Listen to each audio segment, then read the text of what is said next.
What's up, everybody? Yo, what up? This is episode 5 of the Implant Producer Podcast. Oh, Big we're on Reed episode here. five? We're on Yeah, episode five? yeah. So, Got Big Reed here, which is myself and Evan V. Evan B, also known as Mr. Evan. We wanted to talk about how we set our goals as music producers and just kind of go through the process that we went through since August of last year. Right. Um, so a couple podcasts back, we talked about how we started back up again after the 10-year hiatus, because both of us were focusing on our individual careers. Yep. And I guess you kind of got bit by the bug and then sucked me into it, That's into funny the because idea. I almost feel like that was you. Because I feel like you're the one that pulled me back in. So that's good that we pulled each other back in. Well, you called me and said you got a new computer and said Right. let's start making beats again, and I got the computer just for various reasons because I had my old ass computer, so I needed a new computer. But anyway. yeah, and mine was kind of okay. Mine wasn't, it was still old, but it was enough to get by. And so anyways, when we first started out, what was the goal we had? I think it was like 20 beats a month, which was kind of ridiculous, right? Yeah. Like, yeah, let's do 20, we're gonna do 20 beats a whole month. Yeah. And then Well, you know what's funny because that was during Christmas when I had all this time off, so I was just like cranking beats out. I felt like, we were like, oh yeah, we could make this happen. It was like, let's do this. it was So, during the summer, wasn't it? oh, was it summer? Oh, Yeah, it was summer. So I had August. summer off. So that's equivalent for me as of Christmas too. So Yeah. August, I usually have like a lot of time off from teaching on August. So maybe that's what it was. We kind of had the unrealistic goal of like 20 beats a month, or at least for us where we're at now, you know what I mean? With our schedules. I think it would have been realistic if we were both. Well, see, back then I wasn't working full time. I was only working part time, and you were on vacation, and so you were just kind of like I was there was this. exploring. Yeah, there was the novelty of the idea of us making beats again, and also you had your new gear. Right. Um, so anyway, I mean, um, we tried that out, and then we kind of dialed it back to 10 beats per month, right? Right. Okay. Because we kind of quickly learned that there was a lot more to the process of doing this than just cranking out beats. There was mixing, and then we were going back and forth. Um, Yep. Oh and yeah, the so mixing thing was like I'm still learning about mixing more. I've done a lot of mixing, but we had to kind of step our game up on that level, and still I feel like I have to more. But yeah, so we had to uh, reassess the goal and yeah, kind of dial it back to 10 beats a month. And that was more attainable. It's kind of like where we're at right now. I mean, we're doing 2 a week, which is, about eight and a two quarter a month. sometimes three, because sometimes I'll have extra time, so like maybe 8 to 10. But Hmm. it's got to like I feel like 8 minimum is a good for at least for us. Realistic goal is like because we do that. That's what we already do. So if like we want to push ourselves beyond that, we can say, okay, let's maybe try to do 10 beats a week, like solid. But right Hmm. now, I feel like 8 is comfortable, and I'll actually do that. You know what I mean? Sometimes when you set a goal and you don't do it, it kind of hinders you because you're like, oh, I'm not gonna. I don't know. Like I do less if my goal is unrealistic. Basically, is what I mean. Hmm. So the realism of the goal for me is like, oh, I'm gonna do those 2 beats. I could do that. I could easily do that. So yeah, let me do that beat. Let me make it right now. Like cool. Instead of like, oh my god, I have to do 20 beats. Like we got all this stuff to do. Like, like I get like gridlocked. Like I don't want to. And then so um, Yeah. And so the thing that I've learned over time is that breaking it up into weekly goals instead of monthly goals is right, it's a lot more easier to track that and also yeah, meet those goals as well. totally, um, because it's easy to just say, oh, it's only the 15th, I still have 15 more days, where when you're on a weekly basis, you almost have to, like, if you have a weekly goal, then you kind of you take that and you break that up into daily goals. Mm-hmm.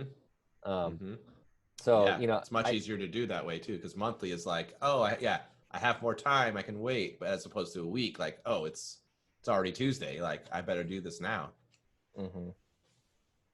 Yeah. So how did you, let's kind of go to you in terms of Right? your experience with Bumblebee Jamboree. Like, how did you manage to get to the point where you're at now? And I know things have changed over the last A couple of lot. months, but Yeah, before things have that, changed because of the. Sorry, go ahead. before the COVID thing, I Yeah, mean, you were doing, daily, you were doing daily performances. And I so was. how Yeah, did you work up to that? I mean, did you set like, I mean, did you have monthly or weekly goals that you I set had a or? lot of variations of goals and expectations that I went through a lot of different stuff actually because I kind of learned how to manipulate it or navigate it, I should say, when from doing Thousand Faces a little bit because that was overwhelming. I had my own band and I was trying to put my own music out, and it basically overwhelmed me to the point where I was like, I can't do this anymore, and I just kind of was like, I'm not doing the band thing. I fell into children's music, which I just Mhm. love doing. So I just naturally put an effort on that because I like doing it. So that's number one. I like doing it to the point where I'm just always working on it. It's not work, I'm like constantly thinking of ways to grow the ideas and just because I just enjoy it, just plain and simple. Mhm. So that's sort of like um, at the base of it, but I did have to set concrete goals where I'm like, okay, we're gonna do this amount of sing-alongs a week because Andrea and I do sing-alongs. So let's aim to try to get 2 or 3 sing-alongs at the time we started. This was like maybe 6-7 years ago. We were physically going to other locations and like, okay, let's do these, let's set it up, and we'll charge money, we'll pay rent, we pay like whatever it is in rent, and then we charge tickets, hopefully, and make a profit off of the rent. Hopefully we make enough tickets. So we had to set up money, or set up time to do all these different things. What can we do? And then we had to change that. So all like the goals kept evolving, like without getting into all the details of everything. We ended up changing our strategy more than anything rather than the goals. Like the strategy was what I changed because I stopped doing those sing-alongs and contacting buildings and places that have events that they hire us instead of me selling tickets and trying to get everybody to, that's a lot of work selling a bunch of tickets. But if somebody pays you $300 to do a gig and 2 people show up, that ain't your problem. You know what I mean? Like, so I kind of fell into that, and I made my own. I created my own little lane, sort of, with children's music and buildings. Set goals. Let's try for 2 or 3 buildings a month. That Mhm. didn't even kind of like, we got to a level where it was like, well, this is what's realistic. I had to learn what was realistic, and then by that point, uh, it was like, all right, let's just. I figured like I had to do a little bit of everything. So the biggest thing about it was like setting goals, but then and shifting them and being flexible. And then when you see what's working, then you got to start repeating that, right? Like, but it took a while, man. I'm not gonna lie. Like, we went through a lot of permutations of the Bumblebee Jamboree experiment, but we just, like, again, like I liked doing it so much. And the last thing I'll say about it is I work at some daycares, solid daycares every week, where I can grow the brand organically because I see same kids every week. Mhm. So I'm lucky to have those gigs, and the more I put myself out there, random stuff just started showing up because you're just out there, and that's why it's always important to try, because you might try something, feel like you failed, but like somebody contacts you because they saw you do this thing, and you make a networking connection out of it, and then boom, you got like another gig. Mhm.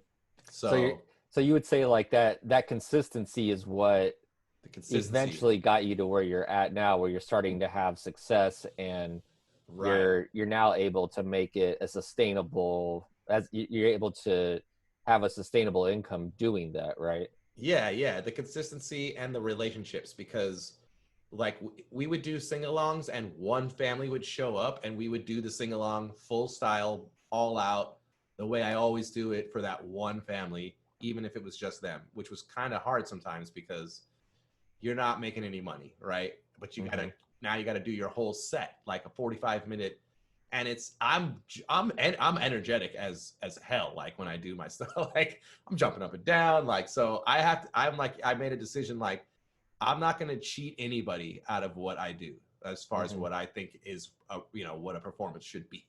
So I'm like I'm gonna go all out just for this one, and like that paid off actually, dude, because we paid rent on spaces, lost money, and had maybe one or two families show up to these sing-alongs, and they ended up hiring us for birthday parties year in and year out for like 2 and 3 years along the road, and we charged $200 for a birthday party. So Hmm. like like and that they like we know them now, you know what I mean? It's not just like, oh yeah, you're a client. It's like they know us. They're like, oh hey, what's up guys? Like if I ever do anything, I can tell them what's going on.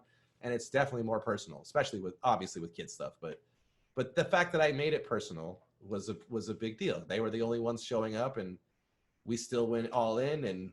And like that happened a few times. But like all the families that showed up in those places, we ended up at least having some sort of relationship that was meaningful, I think, to both people, you know. Hmm. So Yeah, and I had to do the same thing where with with our beat thing um mhm. where I had to kind of go through different, is it permutations? Is that how you say I it? guess I don't know. I just I probably learned that word from I don't know from Stephen A. Smith or something, you know. Well, anyways, I that's what took me the longest thing to figure out. And we've only, I feel like, in the last about month and a half, I guess you would Right. say, like I guess it would be since pretty much since the lockdown started. Hmm. Yeah, um of course. of course we had more time, and Yep. I was doing more research and just trying to figure out what, like you said, what the strategy was, or it should be. um yeah, I quickly learned that, yeah, we need to have uh realistic goals that are attainable, and they need to be on a weekly basis. I pretty much watched the videos from BeatStars. It was about 2 years ago, Hmm. when the CEO of BeatStars did, like, what do you call it? The word's escaping me. Where A seminar. seminar. Yeah, exactly. Thank you. He did a seminar, and it's like four different parts, Right. and it's about an hour and a half long. And so I watched them, and that's kind of where I got most of the outline for our strategy. And Hmm. so I quickly learned that Nice. um, consistency was the number one takeaway. Yep. And and I kind of developed a weekly, or a weekly strategy, not so much even a monthly strategy, just a weekly strategy. Like, so we want to put and for people doing beats, consistency is definitely the thing. If you're trying to get attention, if you're trying to beat the algorithms of Yeah. Yeah. beat Totally. stars and YouTube, Right. you have to, and because those are, both of those are social media platforms. Yeah. Beat Yeah. stars, I mean, it's a beat selling website, but it is a social media It's an platform. engagement thing. Like the more you get engaged, the more attention you're gonna get. Exactly. Yeah. Exactly, because their goal is to keep people on the website. On their site, right? So the engagement is the biggest seller, I guess. You know. Yeah, because if you go, if you upload a couple of beats and then you go weeks, if you go more than a week without uploading anything, you're going to start falling to the bottom of the pile, and Right. they're not going Right. to really, they're not going to show that to anybody. And so, um, and I think that's given us the most consistency, is just saying, okay, let's do a couple tracks a week. And Yeah. then I Yeah. set up a posting schedule on an Excel sheet, saying, okay, Right. on Right. Monday I'll post the beats, and then I'll maybe post a clip on IG. On Tuesday I Mm-hmm. will maybe post one of them on YouTube, because YouTube's algorithm works differently than BeatStars. Mm. Like, BeatStars is okay with you bulk uploading, where YouTube, you don't want to bulk upload. Want You to want to space one. your videos out. Like, if you have like three or Right. four videos, you space them out over the week.